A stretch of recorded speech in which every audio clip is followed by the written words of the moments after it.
जय हिंद। देखिए साथियों, मेरे प्यारे भाई और बहनों, अपन आज पढ़ेंगे निश्चित समाकलन और पढ़ भी ये रहे थे निश्चित समाकलन ही। तो निश्चित समाकलन में अपन 10वीं प्रश्नावली पढ़ रहे थे। 10वीं प्रश्नावली के अंदर अपन ने 10.1 समाप्त हो चुकी थी, 10.2 समाप्त हो चुकी थी, 10.9 उदाहरण हो चुके थे 10.2 तक, और उसके बाद में निश्चित समाकलनों के मूल गुणधर्म जो प्रॉपर्टी थी वो भी समाप्त हो चुकी थी।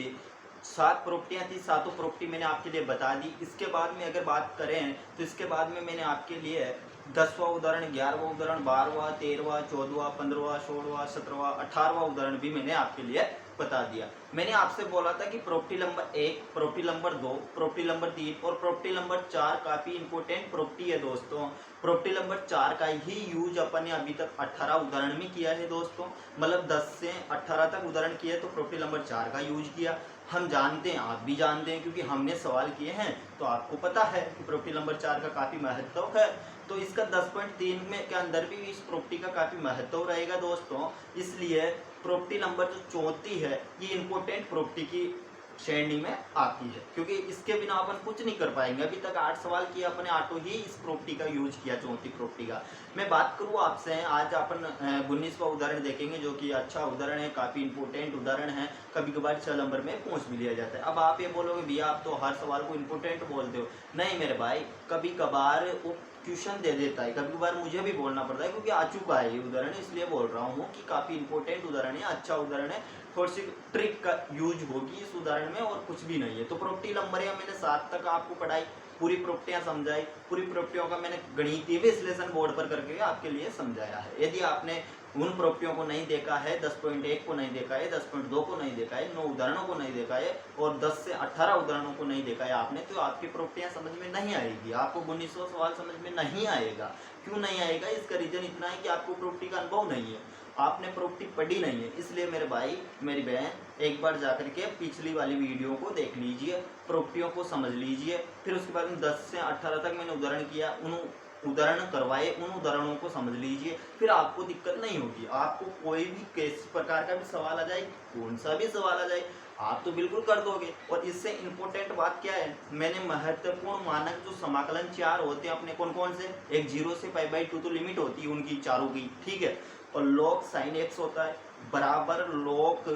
cos x, ये दोनों का मान जो आता है वो माइनस का π/2 log e बेस पर 2 आता है, जो कि मैंने प्रूव करके बताया है दोस्तों, क्योंकि इसको उसने 3 बार दे चुका है। महत्वपूर्ण मानक समाकलन को सिद्ध कीजिए। और कैसे देता है सवाल, 0 से π/2 तो लिमिट दे देता है और log sin x दे देता है या log cos x दे देता है। तो अपन मान को सिद्ध करते हैं और किस प्रकार से करते हैं, सारी प्रॉपर्टियों का यूज हुआ है इस मानक समाकलन के अंदर, और मैंने बताया आपके लिए गणितीय विश्लेषण के द्वारा सिद्ध भी किया। और एक होता है log cosec x और एक और होता है log sec x में इसका जो मान आता है cosec x और sec x का, इन दोनों का मान π/2 log e बेस पर 2 आता है, जबकि यहाँ पर प्लस में होता है और साइन और कोस के अंदर नेगेटिव आता है।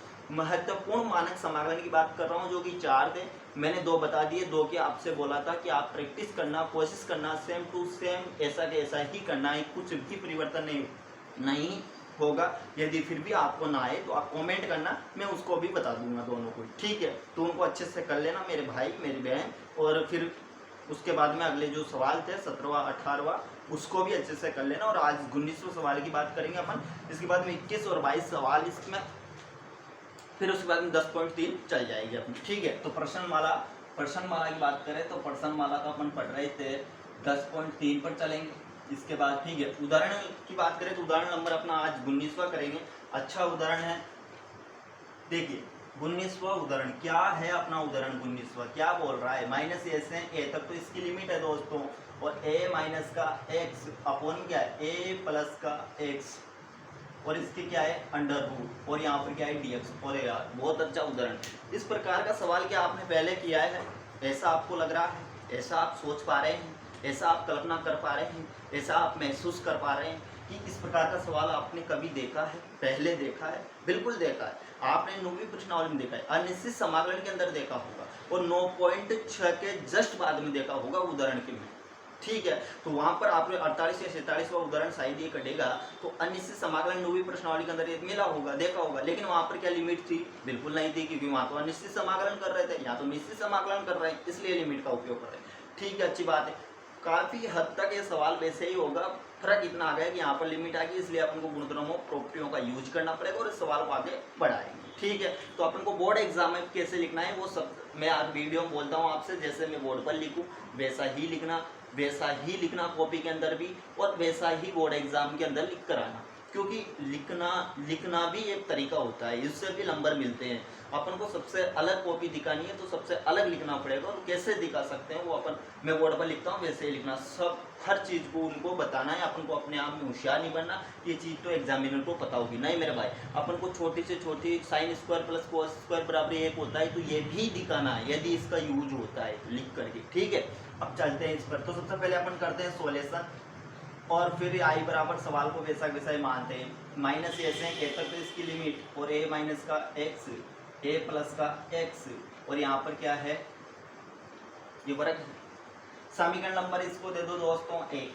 क्या इसका कुछ न कुछ कर पा रहे हैं अपन? प्रॉपर्टी नंबर 4 लगा पा रहे हैं इसमें। प्रॉपर्टी नंबर 4 कैसे लगाए मेरे भाई? प्रॉपर्टी नंबर 4 के लिए तो लिमिट 0 से स्टार्ट होनी चाहिए, यहाँ पर तो 0 से स्टार्ट ही नहीं है प्रॉपर्टी, तो प्रॉपर्टी नंबर 4 लगा सकते हैं क्या? नहीं लगा सकते। आप क्या बोलोगे? नहीं लगा सकते। क्यों? क्योंकि प्रॉपर्टी नंबर 4 यह कहती है कि भैया उसकी लिमिट कहाँ से स्टार्ट हो, 0 से स्टार्ट हो, तो प्रॉपर्टी नंबर 4 लगा देंगे। लेकिन यहाँ पर 0 से स्टार्ट नहीं, यहाँ पर तो माइनस का ए से स्टार्ट हो। फिर इसका क्या करें? तो इसका एक काम करते हैं, इसका हर का परिमीकरण करते हैं। तो हर का परिमीकरण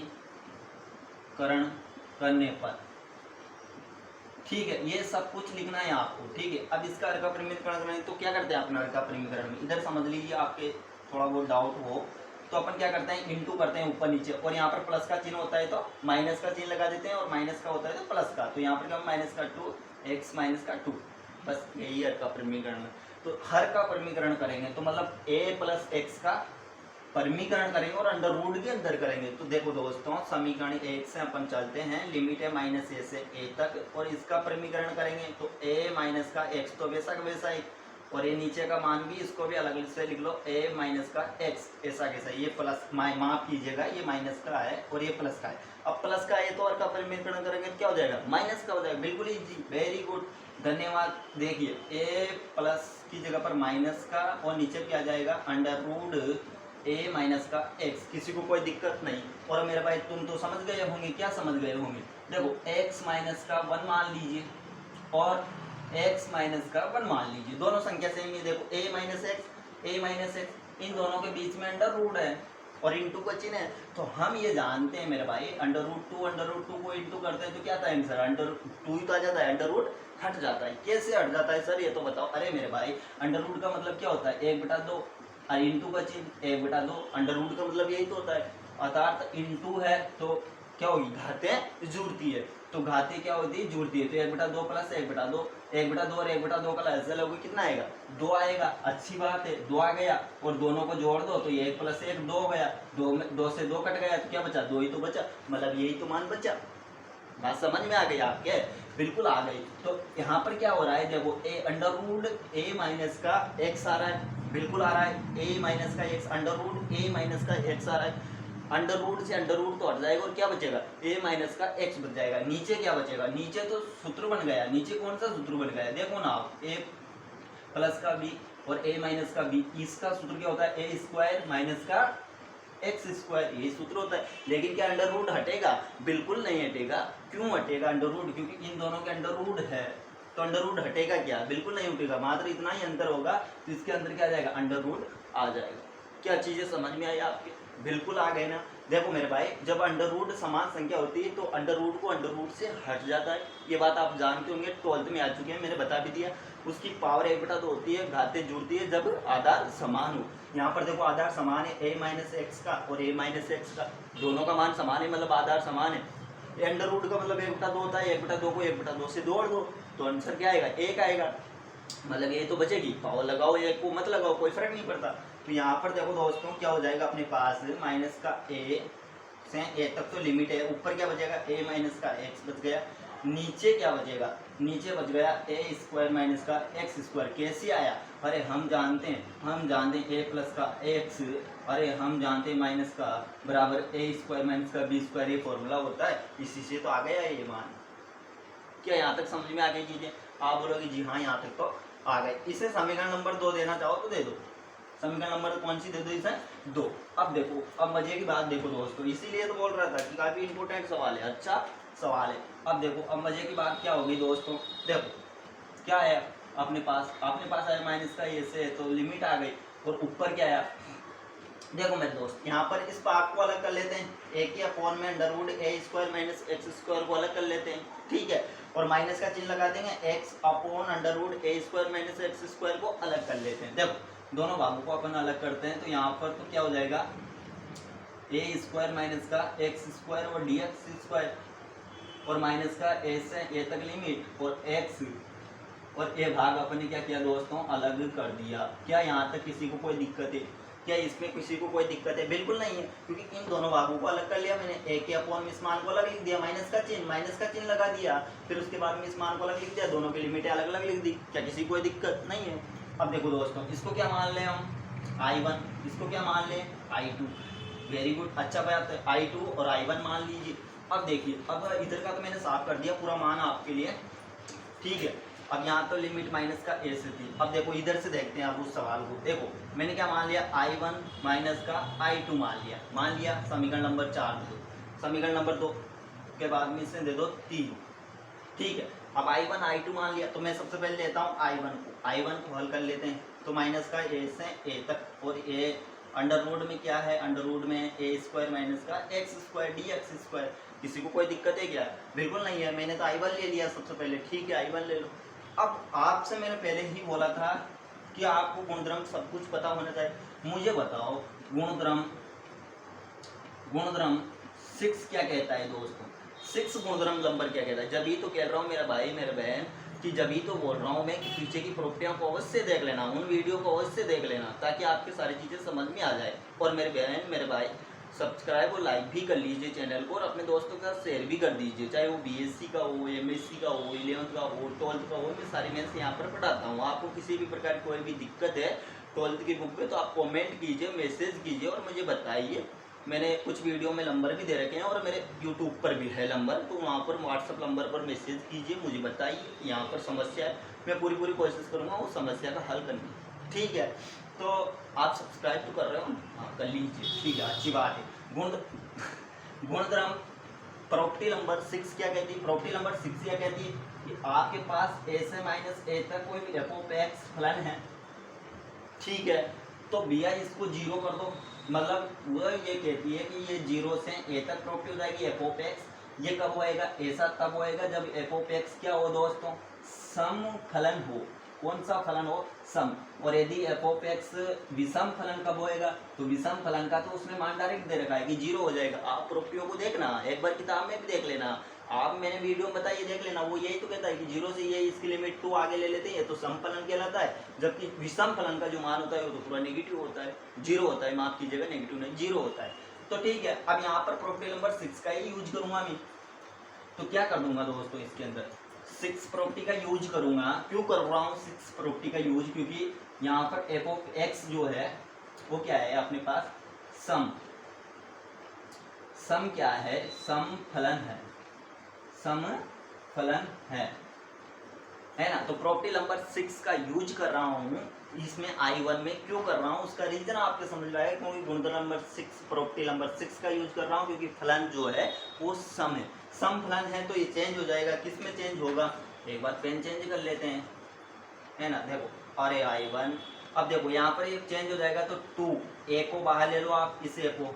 मैंने अभी बताया ना आपको प्रॉपर्टी नंबर 6 क्या कहती है, फिर भी समझ में नहीं आया हो तो आप एक बार देखना प्रॉपर्टी नंबर 6 को, यही बोलती। ये 0 से ए, तो इसकी लिमिट हो गई। अब क्या बचा? तो अब बच गया अपने पास ए स्क्वायर माइनस का एक्स स्क्वायर और डी एक्स। क्या किसी कोई दिक्कत? क्योंकि फलन सामने है इसलिए प्रॉपर्टी नंबर 6 लगा दी और ऐसा हो गया। अब आप सूत्र तो जानते होंगे, क्योंकि आप तो निश्चित समाकलन पढ़कर आए होंगे ना 9वीं प्रश्नावली। तो सूत्र क्या होता है बताओ मुझे, इसका सूत्र क्या होता है? जिस बच्चे को पता है वो कमेंट करके बताएगा। ए स्क्वायर माइनस एक्स स्क्वायर का सूत्र क्या होता है? तो आप बोलोगे कि भैया ये तो बहुत सीधा सूत्र है, इसको क्या पूछ रहे हो आप? अरे जी हाँ, इसी को तो मैं पूछ रहा हूँ आपसे। ये होता है दोस्तों, क्या होता है अपने पास, साइन इनवर्स एक्स अपॉन ए प्लस का सी, ये सूत्र होता है। तो इस सूत्र का यूज यहाँ पर कर लेते हैं अपन। तो देखो I1 बराबर 2 है तो चल ही रहा है अपने साथ, ठीक है। और यहाँ पर सूत्र क्या बन गया, साइन इनवर्स एक्स अपॉन ए सूत्र बन गया। लिमिट क्या है, 0 से a, इस लिमिट को रख देंगे तो लिमिट का मान रख दो तो क्या आ जाएगा 2a। लिमिट का मान रखो तो लिमिट का मान साइन इनवर्स, सबसे पहले क्या रखेंगे a को किसकी जगह पर, x की जगह पर, तो a अपॉन ए हो जाएगा। और फिर किसको, साइन इनवर्स, माइनस का चिन्ह आता है और x की जगह पर 0 रखेंगे तो 0 हो जाएगा। अब बताओ, अच्छा इसको साफ कर दो ना, किसी को दिक्कत, स्क्रीनशॉट ले लिया होगा आपने, बैक ले लो थोड़ी सी वीडियो को और इसका स्क्रीनशॉट ले लो आप, ठीक है। अब देखो ये आ गया मेरे पास, अब मैं जानता हूँ यहाँ पर तो एक हो गया, तो साइन इनवर्स एक्स का मान कितना होता है बताओ, किसी को जिसको पता है वो कमेंट करके मुझे बताना दोस्तों। साइन इनवर्स एक्स का मान कितना होता है, जिस बच्चे को भी पता है, पाई अपॉन 2 होता है, 90, ठीक है। साइन 1 का मान कितना होता है, 90 तो होता है ना, बिल्कुल सही कहा ना, 0 का मान 0 होता है साइन में, ठीक है। और साइन 0 का मान कितना होता है, 0, ठीक है। तो I1 बराबर अपने पास क्या गया, 2a पाई अपॉन 2 आ गया, 2 से 2 कट गया तो I1 बराबर क्या गया, पाई a आ गया। समीकरण नंबर इसे दे दो 4, किसी कोई दिक्कत नहीं है। अब आप लो I2 को, तो I2 आपके पास माइनस का चिन्ह, माइनस का a से a तक, और यहाँ पर था x, और अंडर रूट में क्या था, a स्क्वायर माइनस का x स्क्वायर dx, क्या यही था I2। आप देख लीजिए, आपने स्क्रीनशॉट लिया होगा तो बैक ले लीजिए वीडियो को, मैं रुक जाता हूँ, देखो यही था, सही है मान, यही था I2 माइनस का a से a तक limit x upon under root a square minus का x स्क्वायर, यही था। अब ये फलन क्या सम है या विषम है मुझे बताओ। तो आपको तो यूं ही दिख रहा होगा कि भैया विषम है तो माइनस का चिन्ह आ रहा है, सम फलन तो होता जो कि प्लस का आ रहा था, तो ये कौन सा फलन है, विषम फलन है। अर्थात अपन लिख देंगे कि गुणधर्म नंबर किससे, अपन लिख रहे हैं 6 से, माफ कीजिएगा ये 4th कैसे आ रहा है, बार बार हम 4th ही आता है ना। गुणधर्म नंबर 6 है। यहाँ पर देखो दोस्तों f ऑफ x विषम फलन है, क्या है दोस्तों, विषम फलन है। और मैंने अभी भी आपसे जिक्र किया और मैंने कहा भी सही, आप पीछे की वीडियो देख लेना, आपकी बुक में देख लो, विषम फलन है f ऑफ x, तो विषम फलन का मान कितना होता है, मैंने अभी बताया था आपके लिए, 0 होता है। मतलब विषम फलन का मान कितना होता है दोस्तों, 0। अपन डायरेक्ट इसका मान कितना लिखेंगे, 0 लिखेंगे, क्यों, क्योंकि प्रॉपर्टी नंबर 6 कहती है, और प्रॉपर्टी नंबर 6 ये कहती है कि यदि विषम फलन है आपका तो फिर उसका मान पूरा 0 होएगा। ये मैं नहीं कह रहा, ये बुक कह रही है, आर्यभट्ट जी कह रहे हैं, उन्होंने बुक बनाई, उन्होंने गणित की जो बुक बनाई, गणित के सवाल बनाए, उन्होंने खुद ने लिखा है कि भैया यदि विषम फलन आ गया, f ऑफ x का मान विषम है और वो फलन ही विषम है, मतलब ये फलन जो है ये विषम है, इसका तो मान आप निकालो ही मत, तो इसको हल ही मत करो, इसको तो डायरेक्ट 0 कर दो आप। और यदि सम है तो आप उसकी कैलकुलेशन करो, मैंने किया भी सही, मान लिया है मैं, सम का तो विषम का तो डायरेक्ट बोल रखा है, इसलिए इसका मान कितना हो जाएगा दोस्तों, 0। अर्थात इसका मान I2 का मान कितना हो जाएगा, 0। इसे प्रॉपर्टी नंबर 5 बना दो। अब आप याद कीजिए प्रॉपर्टी नंबर मैंने 2 क्या बनाई थी, समीकरण 2 लिखी थी ना मैंने, अभी देखना आपके लिए मैं बताऊंगा, ये सारी स्क्रीनशॉट ले लेना आपने, बैक लेके ले लो। देखो मैंने क्या लिखा था, I बराबर मेरे पास क्या था, I1 माइनस का I2, क्या ये नहीं था, और ये समीकरण नंबर 3 नहीं थी। अब मैं इसमें कह दूं आपसे कि समीकरण नंबर, अच्छा ये 3 थी, ठीक है 3 थी ना ये, तो I1 का मान जो आया था उसको 4 बना लो, पाई ए आया था इसको 4 बना लो I1 को, और I2 का जो मान आया था 0 इसको 5 बना लो, यही तो मान आया था। अब आप क्या करो, आप एक काम करो, I1 यानी कि समीकरण 3 में समीकरण 4 और 5 का क्या रखेंगे दोस्तों, मान रख देंगे। समझ में आ रही है ना आपकी चीजें, तो मान रख दो। इसका I1 का मान कितना है, पाई ए था, और इसका मान 0 था, तो I का मान कितना गया, पाई ए। अर्थात अपना आंसर आ चुका है दोस्तों, अपना आंसर क्या हो गया, आ चुका है। देखो एक बार फिर समझा रहा हूँ इसी सवाल को, मैं एक बार और समझ लीजिए, फिर यह समाप्त हो जाएगा, ठीक है। मैंने क्या बोला आपसे, मैंने बोला आपसे कि सवाल अपने लिए दे रखा है, लिमिट क्या दे रखी है, -a से +a तक दे रखी, ठीक है। हम ये सोच पा रहे हैं कि इसमें गुणधर्म नंबर प्रॉपर्टी नंबर 4 नहीं लग रही, तो हम क्या करें, तो हम कुछ माने, कुछ करें, कुछ गुणा करें, कुछ भाग दें, ऐसा ही तो कुछ करेंगे ना इसको आगे बढ़ाने में। तो हमने क्या किया, इससे कुछ भी नहीं हो रहा, हमने हर का परिमीकरण कर दिया। हम जानते हैं जब हर का परिमीकरण करते हैं तो जो नीचे का मान होता है उसमें यदि प्लस का चिन्ह है तो ऊपर नीचे अपन इंटू करते हैं और चिन्ह चेंज हो जाता है, प्लस का चिन्ह था तो माइनस का हो गया, वेरी गुड, अच्छी बात है। ऊपर मेरे पास अंडर रूट में a माइनस का x इधर आ गया, a माइनस का x उधर आ गया अंडर रूट में। जब अंडर रूट को अंडर रूट से इंटू करते हैं तो अंडर रूट हट जाता है, हम जानते हैं, लेकिन उसके अंदर की जो संख्या रहती है वह वही आ जाती है, तो वह वही मैंने लिख दी, a माइनस का x तो लिखा था, ठीक है। नीचे क्या है, नीचे प्लस और माइनस का चिन्ह आ गया। हम जानते हैं सूत्र a प्लस b और a माइनस बी का a square minus B square, लेकिन अंडर रूट नहीं हटेगा क्योंकि दोनों का मान जो अंडर रूट के अंदर है वो समान नहीं है, इसलिए अंडर रूट लगा दिया, ठीक है। अलग अलग मान कर लिया, ठीक है। I1 I2 मान लिया, ठीक है। गुणधर्म नंबर 6 का यूज किया, ठीक है। गुणधर्म नंबर 6 ये कहता है यदि आपका मान सम है तो उसका मान ऐसा कर लो, और आपका मान विषम है, फलन विषम है, तो फिर उसका तो मान 0 हो जाता है, और सम है तो फिर उसकी कैलकुलेशन कीजिए, इस प्रकार कीजिए। उन्होंने बुक में बता रखा है, मैंने वही किया, उस प्रकार ही किया। उसका मान I1 का कितना आया, पाई आ गया, ठीक है। विषम फलन का मान कितना होगा, क्योंकि बुक बोल रही है, आर्यभट्ट जी ने लिखा खुद ने, तो फिर मैंने कह दिया कि 0 है तो 0 लिख दिया। फिर दोनों को जोड़ लिया I1 और I2 को, तो मेरे पास I का मान कितना आया, मतलब इसका मान कितना आया, इसका मान आ गया मतलब पाई, कितना आया, पाई। धन्यवाद, जय हिंद जय भारत दोस्तों। अगले वीडियो में मिलते हैं अगले सवाल के साथ, जब तक लिए धन्यवाद, जय हिंद जय भारत दोस्तों। लाइक और सब्सक्राइब कर लीजिए चैनल को, अपने दोस्तों और मित्रों के साथ शेयर भी कर दीजिए। जय हिंद जय भारत। और हाँ, एक बात और, यदि आपकी कोई चीज़ समझ में नहीं आ रही तो आप कमेंट कर सकते हैं, चाहे वो निश्चित समाकलन हो, अनिश्चित समाकलन हो, किसी भी प्रश्नावली में आपको दिक्कत है तो आप कमेंट कीजिए, मुझे बताइए, मैं उस समस्या का हल अवश्य करूँगा, ठीक है।